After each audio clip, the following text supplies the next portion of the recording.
तो साथियों, ऐसा है कि आप लोगों ने बहुत बार देखा होगा कि कुछ मामलों में ज़मानत जो है बहुत ही जल्दी मिल जाता है, जबकि कुछ मामलों में ज़मानत मिलने में काफ़ी समय लग जाता है। और ख़ासकर और समझ में नहीं आता कि जबकि मामला इतना गंभीर नहीं है फिर भी इतना समय क्यों लग गया, या फिर मामला गंभीर था लेकिन फिर भी सामने वाले को इतनी जल्दी ज़मानत मिल गया, वजह क्या था। तो इसके पीछे क्या है, मतलब सुप्रीम कोर्ट का एक स्पष्ट निर्देश है कि आप ज़मानत को ना टालें, कोशिश करें कि सामने वाले को ज़मानत जितनी जल्दी हो सके मिल जाए।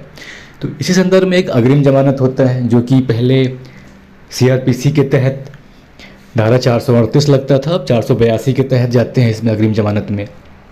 और एक होता है जो ऐसे मामले जो जिला न्यायालय को जाते हैं या जो जिला जज होते हैं उनके पास जो मामले जाते हैं, या फिर आपको डायरेक्ट हाई कोर्ट से अगर लेना हो किसी मामले में, जो कि होता नहीं है, उससे पहले आपको जिला अदालत में जाना होता है।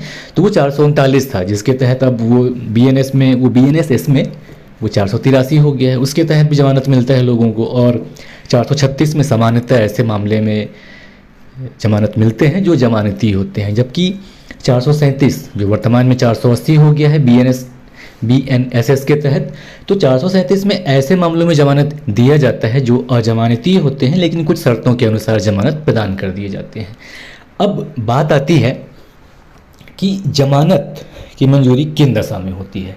इसकी बात करें तो आप सुन रहे हैं मुझे यानी मुशाहिद रज़ा को, और ये स्वागत है आपका हमारे यूट्यूब चैनल स्टडी सर्किल में। तो ज़मानत की मंजूरी के कुछ शर्त होते हैं जिसके आधार पर, यानी कि जो भी ज़मानत प्रायः दिए जाते हैं, चाहे वो अग्रिम हो या रेगुलर या नियमित ज़मानत हो, कुछ शर्तों के अधीन दिए जाते हैं। तो उसमें जो देखा जाता है कि किस मामले पर ध्यान देते हुए ज़मानत दिया जाए, तो उसमें अपराध की गंभीरता देखते हैं कि अपराध की जो प्रकृति है कितनी गंभीर है।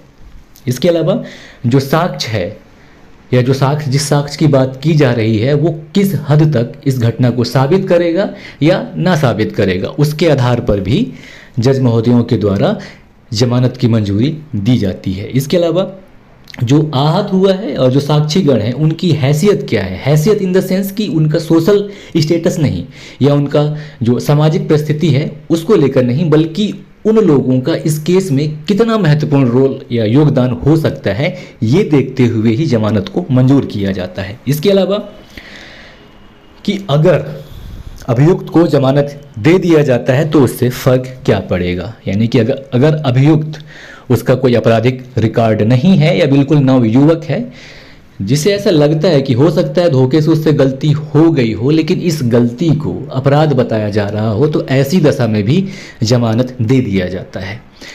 यानी कि अगर वो आदतन अपराधी है तो उसे जमानत देने में कोर्ट कोई भी चूक नहीं करेगी, बिल्कुल नहीं देगी उसे।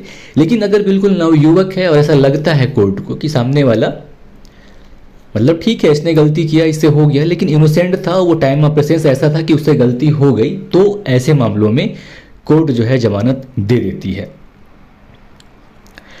और अगर ये साबित हो जाता है कि फर्स्ट मतलब प्राइमा फेसी यानी कि प्रथम दृष्टया जो मामला है इसके पक्ष में है या विपक्ष में है, तो उसी आधार पर निर्णय करते हुए कोर्ट जो है जमानत दे देती है। हालांकि कभी कभी ऐसा होता है कि बहुत सामान्य सा मामला हो लेकिन कोर्ट जमानत को नामंजूर कर देती है। तो इसके पीछे का सबसे मूल और वास्तविक तथ्य ये है कि कुछ ऐसे घटना जिनसे समाज पर बहुत ज़्यादा प्रभाव पड़ सकता हो, उसके लिए जमानत को नामंजूर कर दिया जाता है। जैसे कि आपको एक सिंपल सा उदाहरण बताता हूं मैं, एनडीपीएस का मैटर, यानी कि जो स्वापक औषधि से संबंधित जिसमें गांजा चरस वगैरह आते हैं, तो एक इनकी निर्धारित मात्रा होती है कि उतना ही मात्रा अगर आदमी कहीं ले जा रहा है, भले ही वो ठीक है वो उसका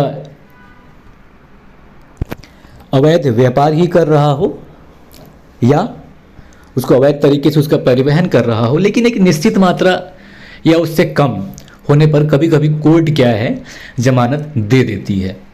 तो उसके पीछे अपना तर्क हो सकता है कोर्ट का। और कभी कभी होता है कि बहुत कम मात्रा है फिर भी कोर्ट जो है जमानत का लाभ आरोपी को देती ही नहीं है। इसके लिए बड़ा मतलब अनूठे प्रकार का कोर्ट जो है सब्जेक्ट बता देता है, मतलब ऐसा उदाहरण दे देता है कोर्ट जिसको जो लॉजिक भी होता है और जिससे चूंकि मानना ही पड़ेगा, कोर्ट का आदेश है। तो जैसे कि अब मैं सिंपल सा बात बताऊं कि अगर मान लीजिए कोई आदमी गांजा गांजा बोलते हैं, हाँ गांजा, गांजे का परिवहन कर रहा है वो अवैध है। और कोर्ट इसमें ये भी दे सकता है कि भाई आपके इस कृत्य से, यानी कि आपके इस प्रकार के नौटंकी से जो समाज का नया जो युवा वर्ग है उसको आसानी से इसकी पहुंच हो जाएगी। तो आप तो ठीक है जुर्म कर ही रहे हैं, आपकी वजह से और लोग यानी कि समाज, जो कि आने वाला पीढ़ी है, जो भविष्य है, वो तो बर्बाद हो रहा है। इसकी वजह से भी जमानत रद्द किया जा सकता है। तो मतलब हम यहाँ पे बात कर रहे हैं कि जमानत किन और परिस्थितियों में प्रदान की जाती है और किन परिस्थितियों में प्रदान नहीं की जाती। सिंपल है, जैसे कि अग्रिम जमानत जो कि पहले सीआरपीसी में 439 के तहत था, अब वो बीएनएसएस में 483 में जाते हैं। और 438 जो कि एंटीसिपेटरी बिल से रिलेटेड है, ये अब बीएनएसएस में 482 हो गया है। और 436 वो 478 हो गया है, 437 अब 480 हो गया है। दैट्स इट, नमस्कार।